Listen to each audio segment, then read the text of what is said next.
What's going on, guys? How are you? So glad for you to be here. I'm excited to be doing my first ever special broadcast. This is the first one. So I appreciate all of you for tuning into this special broadcast. And it happened. It happened. I see some of you guys tuning in now. Again, like always, thank you for being here for the Take Flight Spittin' Fire podcast. Always spitting that fire. Appreciate it.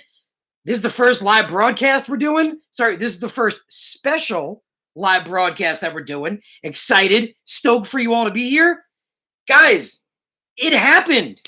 It happened. This is it. Sam Darnold has been traded. If you want to join me, I got my beer. I'm going to crack it open. Let's celebrate. Cheers. Let's do it. This is exciting news, guys. This is big. Sam Darnold has been traded. Sam Darnold is no longer on the New York Jets. Now, you guys remember from my last podcast, the one we did, last week, where I was telling you guys how I felt that, I was telling you last week that I felt that, it didn't make sense to keep Sam Darnold, regardless of the offers that were coming in. Remember, regardless of what was being offered, regardless of the offers coming in, it just didn't make sense to keep him. Because you guys remember, there was a massive controversy. Even now, before we traded him, people were saying Sam could still be the guy. A lot of people still believed in Sam. Didn't matter that he was, statistically the worst starting quarterback in the league, even though a lot of it was on Adam Gase. Maybe a lot wasn't. So again, shout out for all you guys. I see you coming in as we go. This is, again, my first, special broadcast. So appreciate all you guys being here. Thank you for tuning in. And again, this is exciting. So again, if you guys want to celebrate with me, I got my beer. Let's drink it up. This is huge. This is huge. Sam Darnold is gone. And now the quarterback controversy is over. It's not happening. Now, like I was saying, in my last podcast, I was telling you guys about how I felt even if the offer wasn't great, we had to move on from Sam. It just made sense because how can you, keep Sam Darnold and draft a quarterback at 2? The guy you take at 2, if you take a guy that high, you're making a statement. You're unequivocally saying, this is my guy. That's why you're drafting him that high. And all the people, a lot of people, I'd say legitimately half of Twitter, is probably upset right now. Half of Twitter is legitimately, felt that Sam could still be the guy, felt that the weapons weren't there. And you guys remember I felt that way a while back, falling for Zach Wilson toward the end of last year really made the difference in allowing me to step back and, make that decision and realize that Sam didn't make sense and probably isn't going to be the guy. But as you know, and again, I see more people coming in. Appreciate you guys. Remember, you can always ask questions. You can always comment through the chat. I'm stoked. I'm excited because, again, now the controversy's over. Remember, I was saying, even if we could only get a 5th or a 6th, whatever we can get, we had to do it because you can't have that controversy. Remember, I gave examples of, remember when we thought Mark was the guy? We had, Mark did really well, obviously, in 2009 and 2010, leading us to AFC champs. Didn't have a couple of good years after that. We draft Geno Smith. This major controversy of who's the quarterback. Is it Sanchez or is it Geno? I mean, we just took Geno, but but Mark has led us to 2 AFC champs. What's it going to be? And then you remember when Tebow was there, we had that controversy. I felt like that couldn't happen. I felt like this needed to be done, and now it's been done. This is huge because now the statement has been made.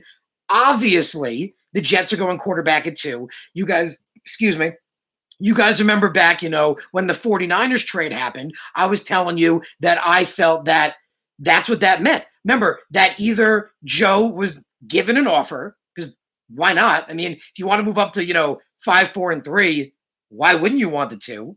So either the offer was made and Joe flat out declined it, or they didn't ask him. And, we have Saleh now. We have LaFleur. Obviously, we have a relationship with the Niners. Our GMs were standing next to each other on the pro day.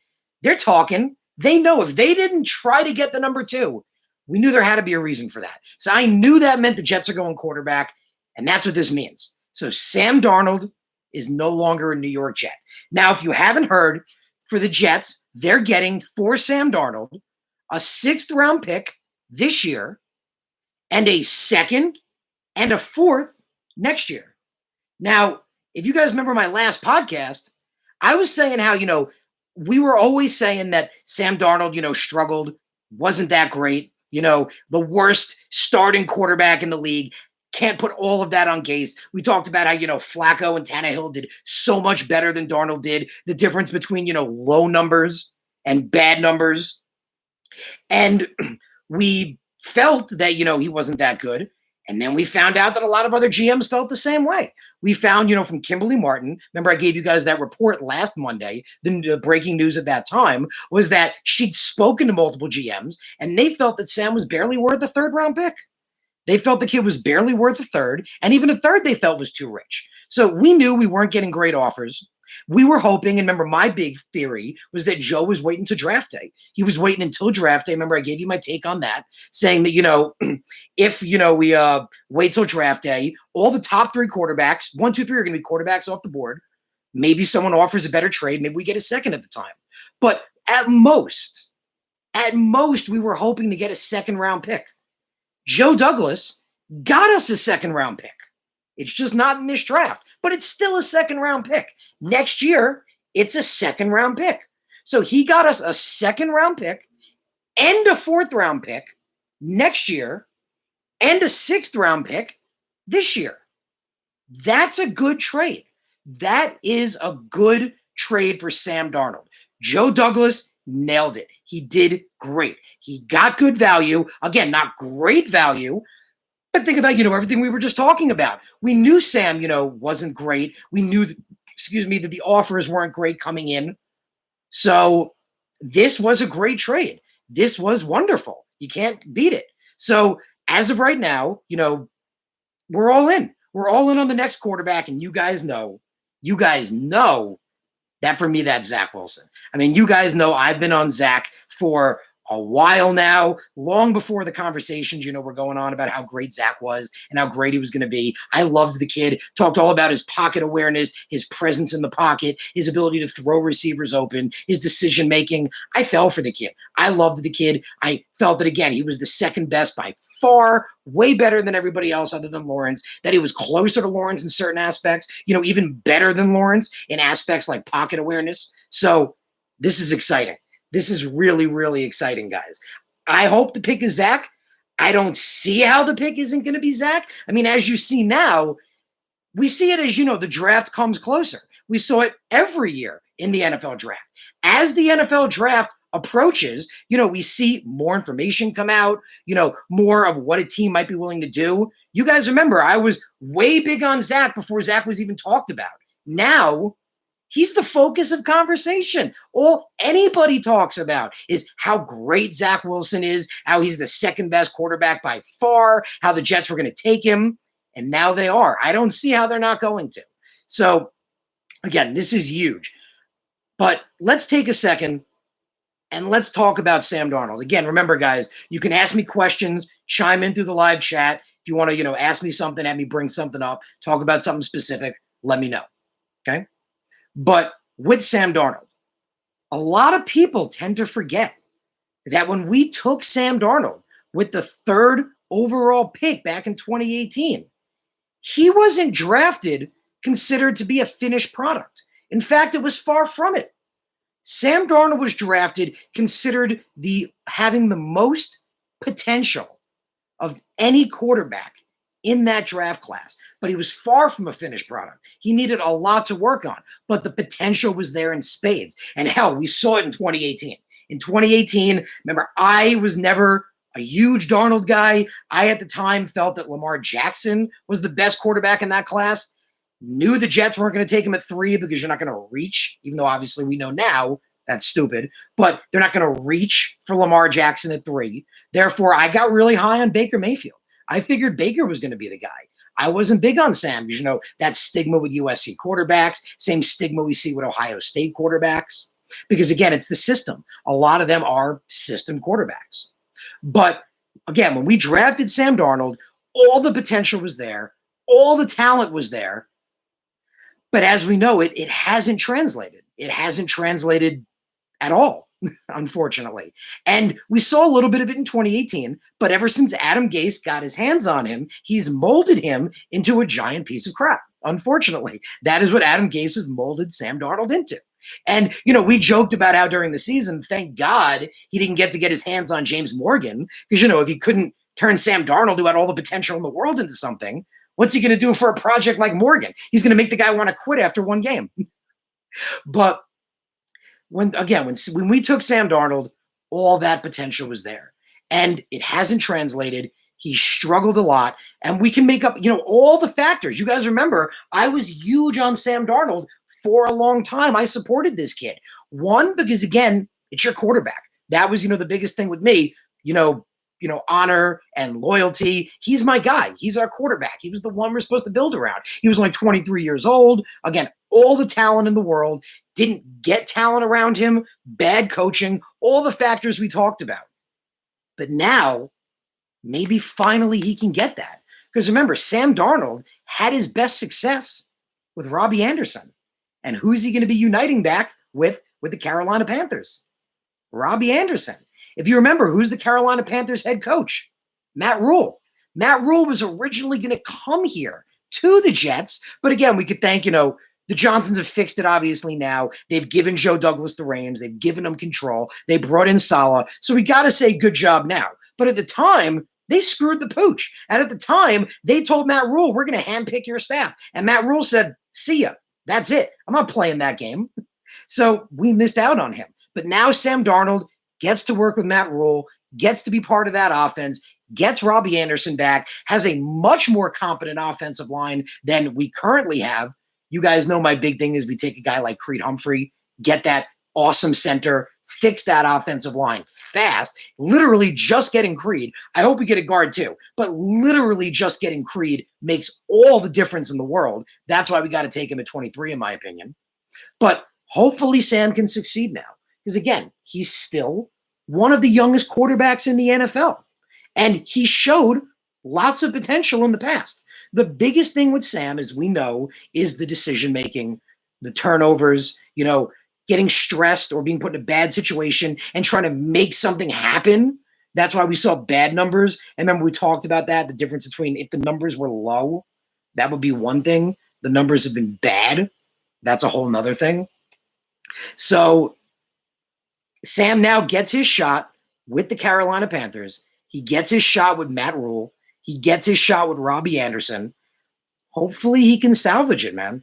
Hopefully he can salvage that career. Hopefully he can make it work. Hopefully he can put it all together and become a great quarterback.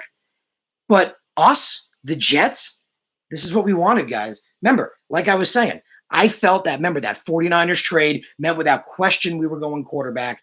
I was telling you guys that we couldn't keep Sam. It just didn't make sense. And this is huge because people feel the trade isn't great value. You have to remember, back to like what I was saying before, we didn't think Sam was worth that much. Remember, we knew that the Jets were probably getting low ball offers, probably not getting great offers, and how much could he potentially be worth?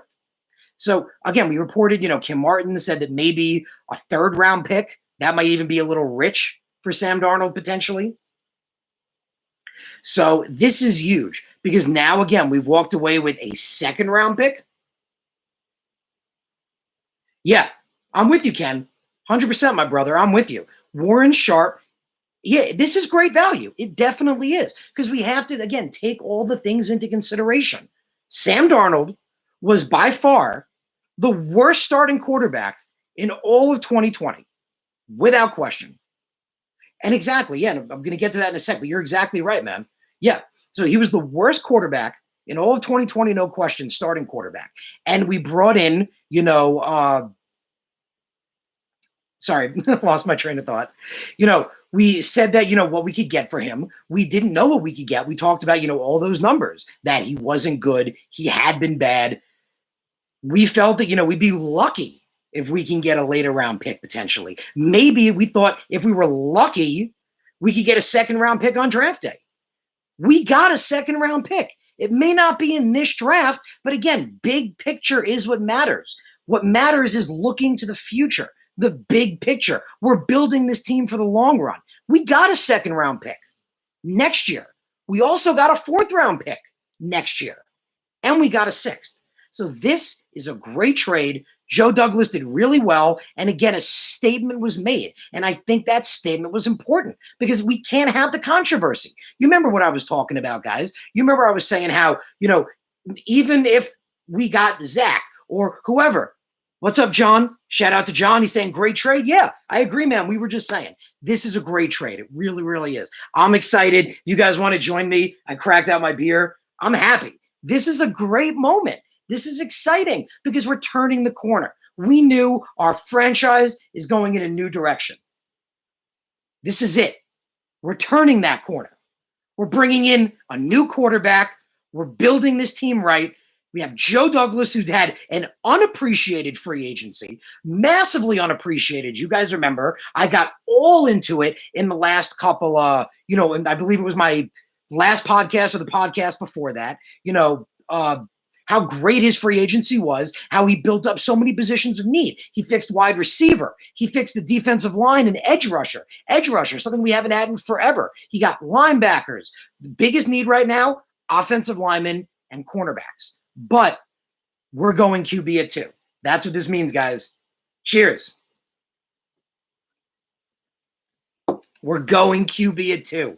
It's happening. This is it. We're getting our guy. And you guys know that Zach is my guy. I can't see any possible reality where we don't draft Zach Wilson.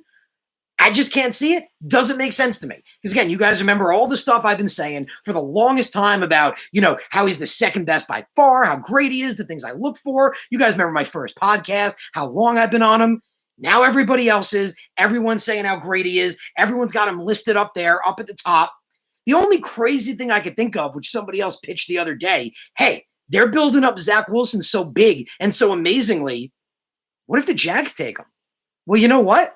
I don't think that's going to happen. I mean, Urban Meyer has basically flat out admitted they're taking Trevor Lawrence. And why wouldn't they? I mean, Zach is great, but Lawrence has been this unheralded great prospect for literally a decade or so. He's supposed to be one of the greatest quarterbacks to come out. But guess what? If for some magical reason they take Zach Wilson, you know what that means? We get Trevor Lawrence. So this is a great situation. I do not see how. I definitely think it's Zach Wilson, but hey, if they take Zach, we get Trevor. No matter what, this is a great situation. And like I was saying before, it needed to happen. This needed to happen because we couldn't have that controversy. You remember all that stuff? If you guys missed it, check out the beginning of the podcast. I was talking about, all the issues with, in the past where we had quarterback controversy with Mark and Gino, with Mark and Tebow. We can't have that. We can't draft a quarterback as high as second overall. That's a statement. A statement when you take a quarterback that high. And then have this controversy of, well, is Sam going to be the guy? Could he prove what he's got? Could he prove his worth? Could he maybe be it? We couldn't have that. And now it's not happening. So I definitely think it's going to be Zach Wilson. But one of the most important things is no matter who it is, we need to get behind him. This is going to be our guy. Whoever we take it to, this is going to be our quarterback, our future, the one we build around. The future's looking bright, guys. The future is coming now. This is it. So let's see what we got. Let me bring up some of the stuff you guys hear. Ken, you make an excellent point, man, and that's exactly it. We thought, if we're lucky on draft day, maybe we'll get a second round pick for Sam Darnold. Well, we got a second round pick. It may not be this draft. But again, it's all about planning for the future. This isn't, Rome wasn't built in a day. It's all about building this team. We need to keep creating success. You need to cultivate that. And we're going to cultivate it, like Ken says, with 2 first-round picks next year and now 2 second-round picks. That's potentially 4 top guys in next year's draft to put behind the team that we build this year. We also got a 4th. We also got a 6th this year. It is a great trade. I'm telling you guys right now, don't let anybody else convince you otherwise. Remind yourself of, remember, how badly we valued Sam Darnold, how we, how again, he was statistically the worst starting quarterback this year. Heck, when NFL Network had their QB index just a couple of weeks ago, there wasn't a single starting quarterback listed below Sam Darnold. Every quarterback listed below him was a guy that played like 1 or 2 or 3 games. So this is great. This is huge. Again, don't let anyone convince you guys otherwise. This is a fantastic trade. And Ken, you make that point too, and I was bringing that up, last time as well.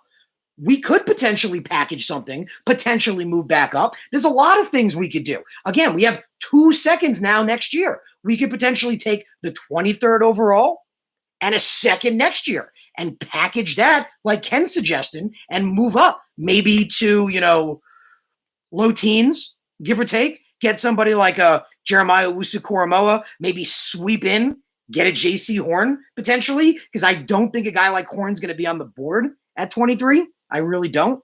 But so many things we can do. And this is all a testament to Joe Douglas. You guys know Joe's my guy.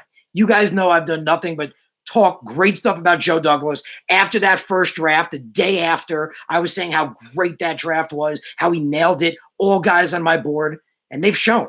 They've shown and then some. He had an excellent free agency this year, bringing in smart, intelligent signings, guys that were former first-round picks that haven't shined yet, giving them cheap deals, paying a lot of money to a guy like Carl Lawson, who had 32 QB hits last year. Man, that's exciting. Let's see what else you guys got. Let's see what's going on here. So, Ken, you bring that up, so Ken says, any chance the Jets want Fields and flip with San Francisco? I wouldn't do it. I mean, again, Zach's my guy. You guys know, you've seen it for a while now. I've been nothing but high on Zach. You guys remember, if you haven't, check out my first podcast. Remember, I went all about how I'm not a huge fan of Justin Fields. If you go back, check out my tweets back October, November, even before I had fallen in love with Zach Wilson, I knew I didn't want Justin Fields. I just knew that I didn't like what I saw. I felt like, again, I get into it in my first podcast, but I talk about how I felt like he was 100% a situational quarterback, a system quarterback. The system is completely designed to allow him to thrive. That's why we don't see a lot of success out of schools like that. I don't like his pocket awareness. I feel like his tremendous athleticism saves him tremendously. I've seen him break into oncoming pressure, literally cut into it because he can't see it coming, but because he's so athletic, he still makes the play. I wouldn't. I mean, I'm all in on Zach. Me personally, if I'm Joe Douglas, I've been saying it for a while. You guys know I felt that you have to take Zach Wilson at 2. This is it. We've traded away Sam Darnold. We've ended the controversy. 0 controversy now. There's no controversy of, can Sam still be the guy? Can he still make it? We need to take Zach at 2. Zach is the pick. Zach's got to be our quarterback.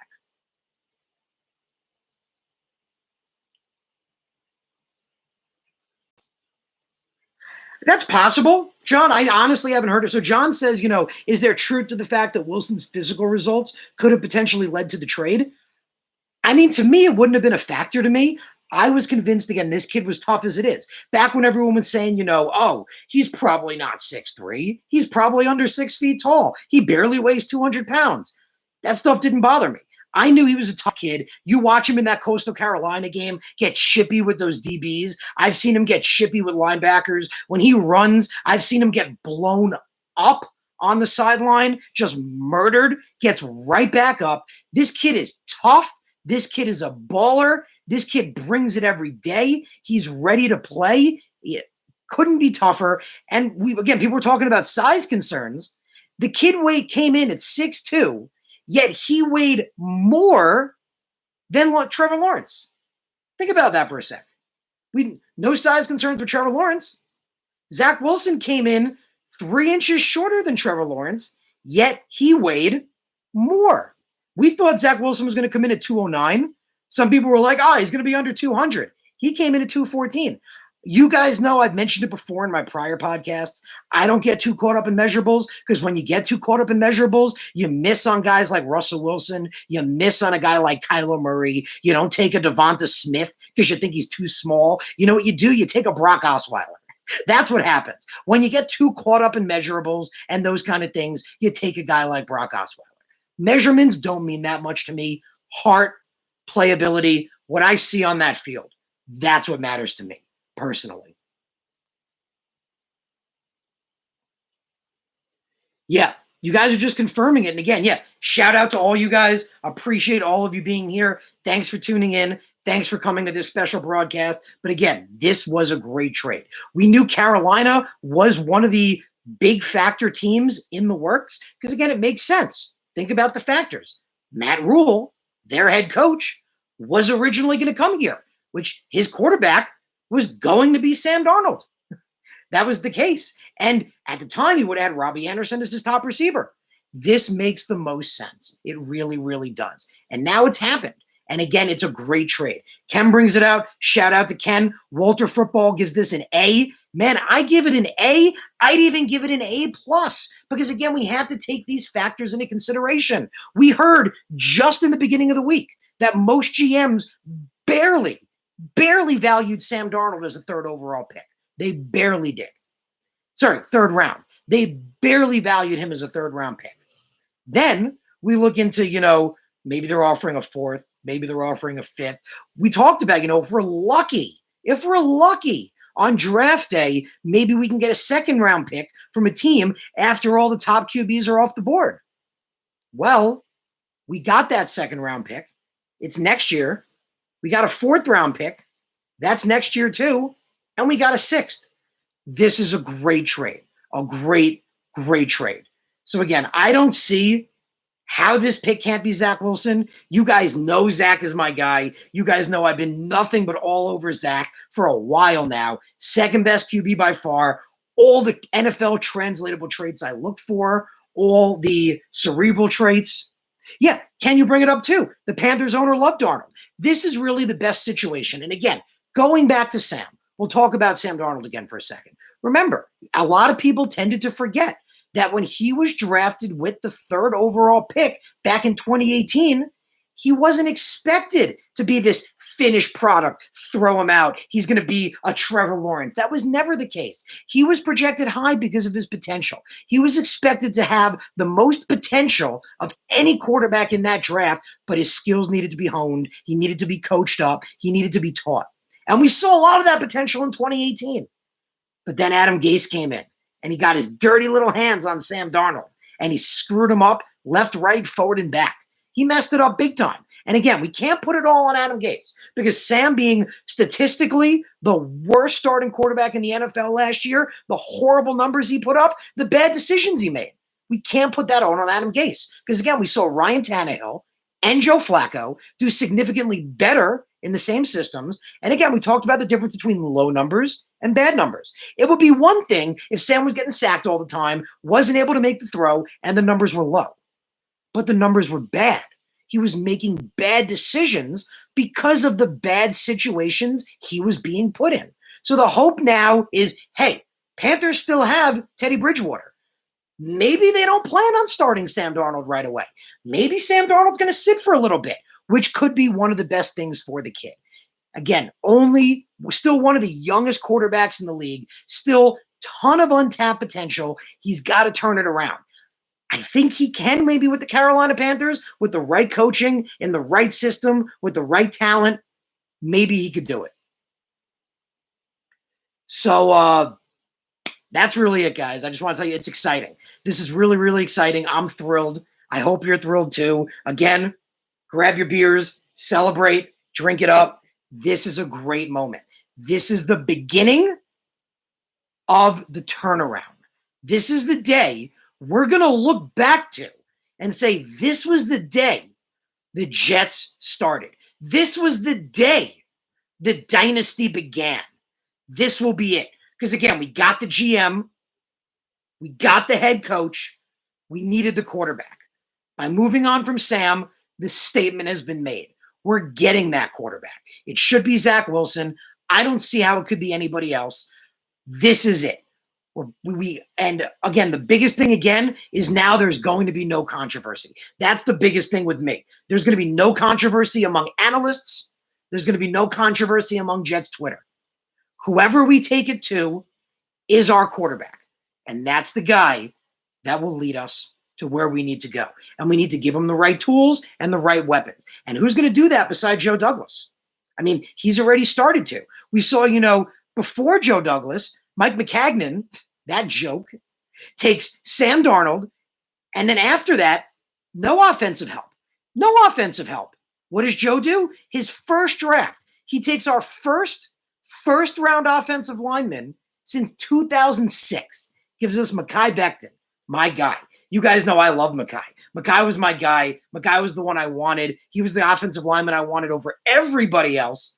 That's why I'm thinking, Joe's a big build through the trenches guy. He built the team on defense already, built up those defensive trenches by bringing in Curry, bringing in Rankins, built that defensive line. That defensive line looks solid.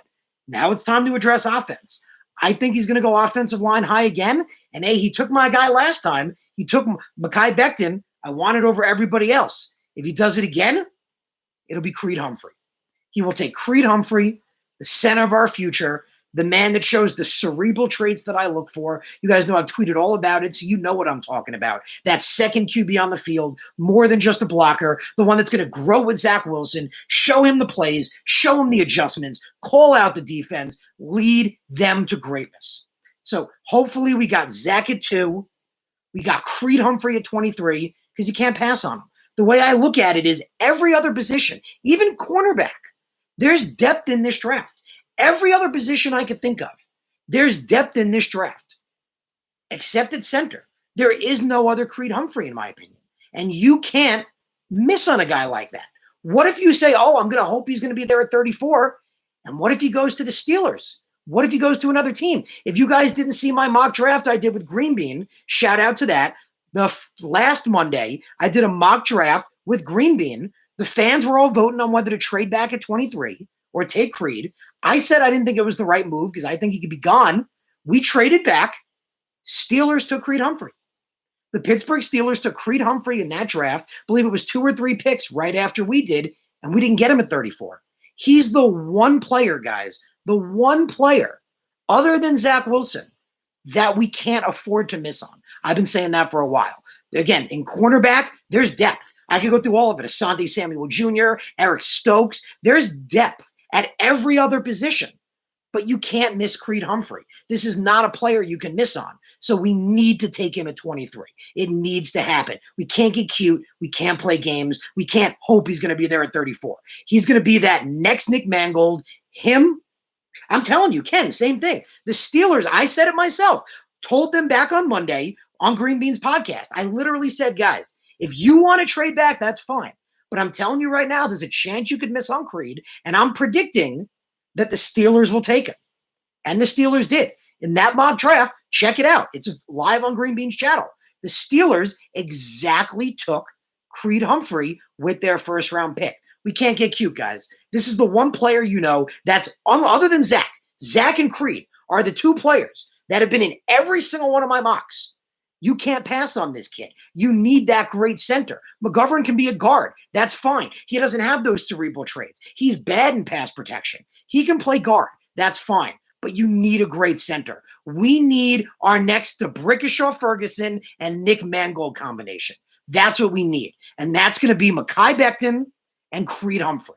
We need it. And you can't get cute. You can't pass. I like Dickerson too, Ken. Shout out to Dickerson. If it weren't for injuries, he would be a first-round pick. If it weren't for injuries of Landon Dickerson tearing that ACL, he would be a first-round pick without question, hands down. However, maybe we can get him with the 34th. You guys know what I want to do.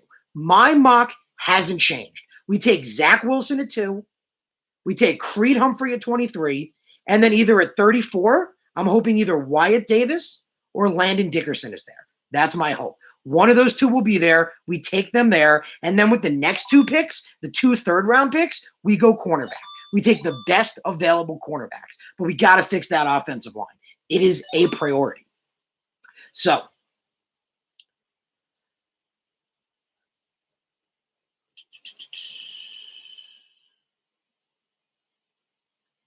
I don't think they're trading again, Ken. I don't see it happening. Remember, I was saying that the San Francisco trade meant the Jets are going QB. I was saying that Sam couldn't be there. I'm saying it now. You can't trade. You can't get cute. There's no getting cute here.